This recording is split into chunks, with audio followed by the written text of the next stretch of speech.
Bem-vindos ao canal da Vida ao Trigo, mais uma exposição das riquezas insondáveis do Deus triuno. Hoje a gente vai mergulhar fundo na história de José, lá em Gênesis. Temos aqui umas análises bem interessantes de um ministério que se dedica a explorar a vida divina nas Escrituras, sabe? E, nossa, tem camadas fascinantes nessa história. Exatamente. Esse ministério, ele aborda José basicamente por dois ângulos principais, né? O primeiro é até mais conhecido. José como uma figura, um tipo de Cristo. Ah, sim, essa tipologia. Isso. E o segundo é o que eles chamam de linha da vida, que aí já olha para as experiências de José como um espelho para a nossa própria jornada espiritual, para o nosso amadurecimento em Deus. Legal. Começando então por essa ideia de José como tipo de Cristo. É impressionante mesmo notar os paralelos, né? A rejeição pelos irmãos, a venda dele, o sofrimento lá no Egito. Parece demais um eco do que aconteceu com Cristo. Sim, os paralelos são muito fortes.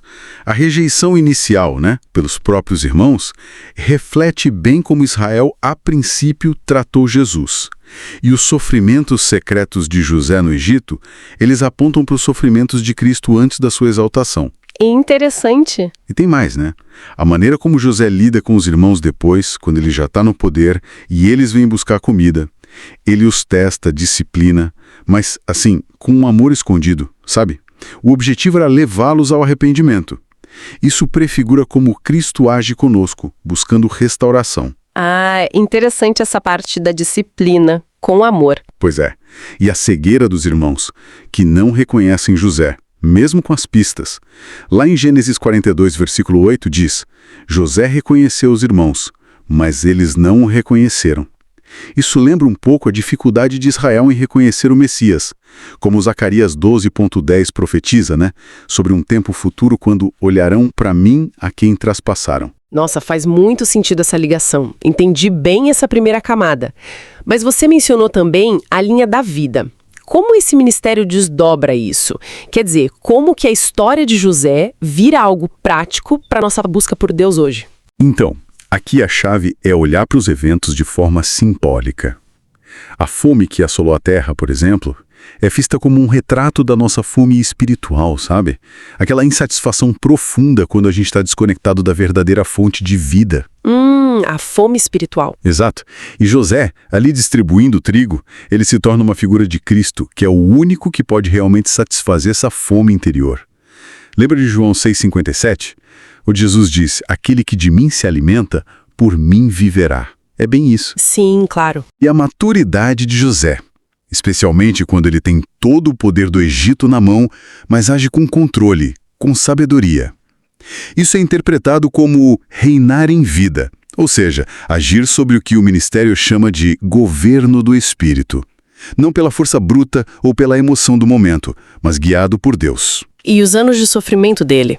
A prisão, a traição, como isso se encaixa nessa linha da vida? O ministério sugere que não foi tempo perdido, imagino. De jeito nenhum. A interpretação é que esses anos difíceis foram, na verdade, cruciais.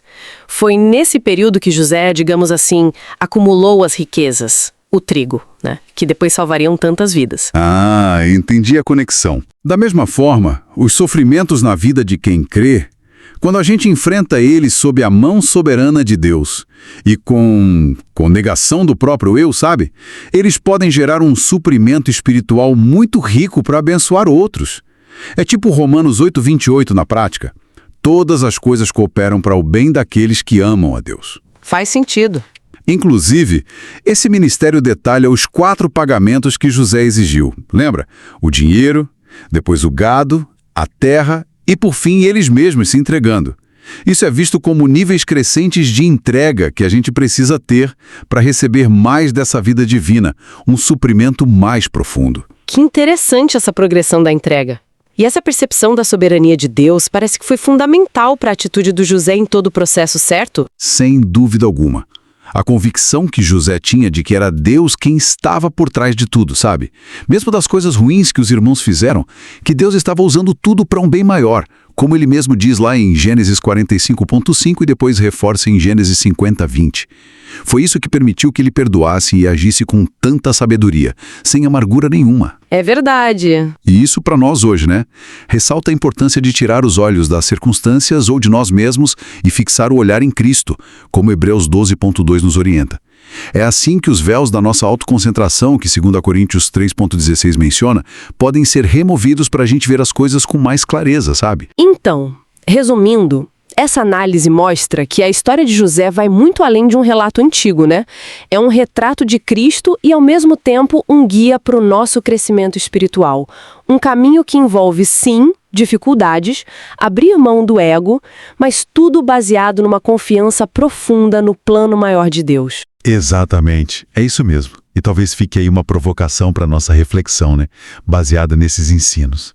Será que a nossa própria preocupação com nossos problemas, nossos interesses, a nossa fome particular, não estaria hoje nos impedindo de reconhecer mais claramente a presença e a obra de Cristo na nossa vida? Assim como aconteceu com os irmãos de José, que estavam tão focados neles mesmos que não viram quem estava bem ali, diante deles. E isso acaba limitando o quanto a gente recebe do seu suprimento abundante, né? Fica aí para pensar.